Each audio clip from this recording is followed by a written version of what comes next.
بسم اللہ الرحمن الرحیم۔ میں یہ گزارش کرنا چاہتا ہوں، یہ پیغام دینا چاہتا ہوں کہ جب عثمان ڈار کو گرفتار کیا گیا تو اس کے ساتھ ایک ڈرائیور تھا جسے غالباً ابھی چھوڑا گیا ہے 1-2 روز پہلے، اور جو اس ڈرائیور نے بتایا ہے کہ جو ہی ان کو گرفتار کیا گیا تو عثمان ڈار کے اوپر بہت بری طرح بروٹل قسم کا تشدد کیا گیا،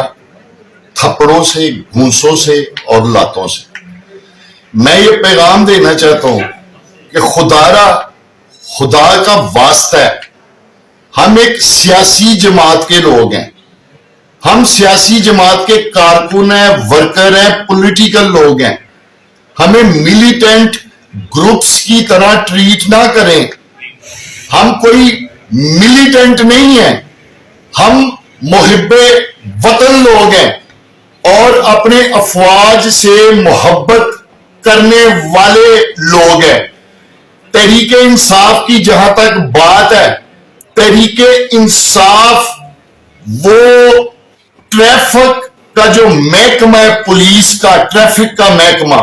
اس کے خلاف سازش نہیں کر سکتی، ٹریفک پولیس کے محکمے کے خلاف۔ لیکن تحریک انصاف کے اوپر یہ الزام لگایا جا رہا ہے کہ اس نے خدا نخواستہ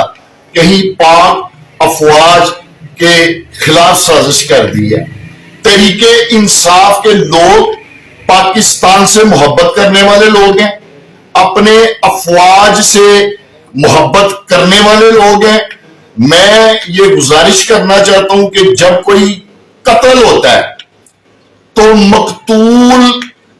کہ قاتل پکڑنے کے لیے اس میں یہ دیکھا جاتا ہے کہ اس قتل کا سب سے زیادہ بینیفیشر کون ہے۔ 9 مئی کو جو بھی ہوا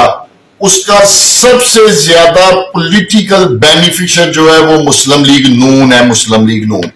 اگر آپ کو رانا ثناء اللہ کے الفاظ یاد ہو جس نے یہ کہا تھا کہ اب یا عمران خان رہے گا یا ہم رہیں گے، اور ہم اب عمران خان کے لیے کسی حد تک بھی جا سکتے ہیں۔ میں یہ عرض کرنا چاہتا ہوں کہ تحریک انصاف کے خلاف سازش ہوئی ہے، پتہ نہیں کہاں بیٹھ کے ہوئی ہے، یہ کن لوگوں نے کی ہے کہ ایک مظلوم محب وطن اور اپنے افواج سے محبت کرنے والی جماعت کو توپوں اور ٹینکوں کے منہ کے آگے لا کر کھڑا کر دیا گیا۔ میری یہ اپیل ہے، یہ گزارش ہے کہ خدا را ہم محب وطن لوگ ہیں، ہم اپنی افواج کے خلاف سازش کا کلنک اپنے ماتھے کے اوپر نہیں لے سکتے، ہم اس بھاری کلنک کو اپنے ماتھے کے اوپر نہیں لگا سکتے۔ آپ اس کی باقاعدہ جوڈیشل کمیشن کے ذریعے 9 مئی واقعہ کی جو ہے وہ انکوائری کرائی جائے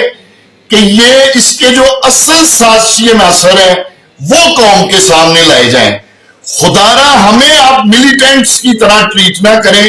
ہم محب وطن لوگ ہیں، مظلوم لوگ ہیں، پاکستان سے محبت کرنے والے لوگ ہیں اور ادارے سے محبت کرنے والے لوگ ہیں۔